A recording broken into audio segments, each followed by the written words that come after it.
Hi hello అండి. Welcome back to my channel.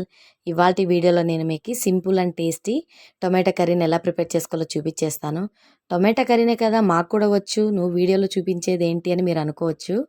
ఒక్కొక్కరు ఒక్కొక్క విధంగా చేస్తారు కదండి. నేను చేసే విధంగా ఒకసారి మీరు ట్రై చేయండి. చాలా టేస్టీగా ఉంటుంది. చేసే ప్రాసెస్ కూడా చాలా ఈజీగా ఉంటుంది. కొత్తగా వంట నేర్చుకునే వాళ్ళైనా సరే చిటికలో ప్రిపేర్ చేసేయగలరు. ఇప్పుడు ఇది ఎలా ప్రిపేర్ చేసుకోవాలో చూపించేస్తాను. ముందుగా స్టవ్ పైన కడాయి పెట్టుకొని కర్రీకి సరిపడా ఆయిల్ని అయితే ఇక్కడ యాడ్ చేసుకోవాలి. ఇక్కడ నేను 3-4 టేబుల్ స్పూన్ ఆయిల్ని అయితే యాడ్ చేశాను. ఈ కర్రీకి కాస్త ఆయిల్ ఎక్కువ ఉంటేనే టేస్ట్ బాగుంటుంది.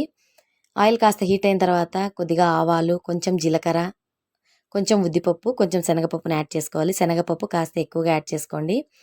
అన్నంలో తినేటప్పుడు మధ్యలో తగులుతుంటే టేస్ట్ బాగుంటుంది. ఇవి కాస్త వేగిన తర్వాత మనం ముందుగా కట్ చేసి పెట్టుకున్న 1/2 కిలో టొమాటో ముక్కల్ని మొత్తం ఈ ఆయిల్లో యాడ్ చేసేసుకొని, తర్వాత సన్నగా కట్ చేసి పెట్టుకున్న ఒక 3 పచ్చిమిర్చిని ఇలా యాడ్ చేసుకోవాలి. తర్వాత కచ్చాపచ్చాగా దంచి పెట్టుకున్న ఒక 5-6 వెల్లుల్లి, నెక్స్ట్ కొద్దిగా కరివేపాకు, ఒక 1/2 టేబుల్ స్పూన్ పసుపు, తర్వాత మన కర్రీకి సరిపడా సాల్ట్ని ఇక్కడ యాడ్ చేసేస్తున్నాను.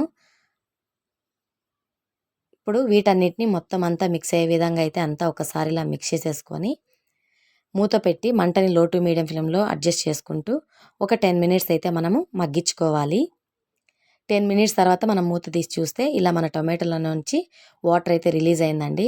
పిల్లలు టొమాటోలు అన్నంలో తినేటప్పుడు టొమాటోలు తగిలితే తీసేస్తారు కదండి. అలా కాకుండా ఇలా మ్యాషర్తో మెత్తగా మ్యాష్ చేసుకోండి. టొమాటోలు మొత్తం చక్కగా అంతా మ్యాష్ అయిపోయి ఇలా గుజ్జులాగా అవుతుంది. పిల్లలు తినడానికి కూడా ఈజీగా ఉంటుంది.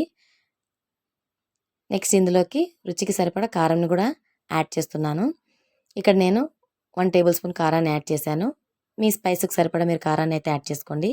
తర్వాత ఒక 1/2 టేబుల్ స్పూన్ ధనియాల పొడిని కూడా యాడ్ చేసి మొత్తం అంతా మిక్స్ అయ్యే విధంగా అయితే ఇలా మిక్స్ చేసి మూత పెట్టి ఇంకో 5 నిమిషాలు మగ్గించుకుంటే మన కర్రీ అనేది ఇలా దగ్గర పడుతుంది. ఫైనల్గా మనం కట్ చేసి పెట్టుకున్న కొత్తిమీరని పైన నుంచి ఇలా చల్లుకుంటే మన టేస్టీ టొమాటో కర్రీ అయితే రెడీ అయిపోయిందండి. చాలా చాలా టేస్టీగా ఉంటుంది. ఈ కర్రీని మీరు దోశలో తినచ్చు, ఇడ్లీలోకి, రైస్, చపాతీలోకి దేంట్లోకైనా తినచ్చండి. మనకి ఈ కర్రీ మనకి 2-3 డేస్ నిల్వ కూడా ఉంటుంది. ఈ వీడియో కనుక మీకు నచ్చినట్లయితే లైక్ చేయండి, షేర్ చేయండి, సబ్స్క్రైబ్ చేసుకోండి. Thank you for watching. Bye.